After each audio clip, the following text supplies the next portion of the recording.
With PDMPublisher, you can export your parts or assemblies and their references as HTML previews.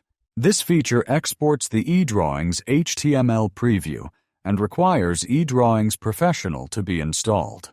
In this example, I only want to export files that contain the word brace in their name. To do that, I'll add a text equals condition and type in brace. Notice that the asterisk here will act as a wildcard, matching any file name containing the word brace. Once the condition is set, I'll go back to the PDMPublisher tab. For my file formats, I'll choose HTML from the File Format dropdown. I'll click on Customize Location, check the HTML folder option, and confirm that the files will be exported to a folder named HTML inside the export directory on the C drive. Once PDMPublisher is finished, we can see the eDrawings HTML previews of our models in the export location.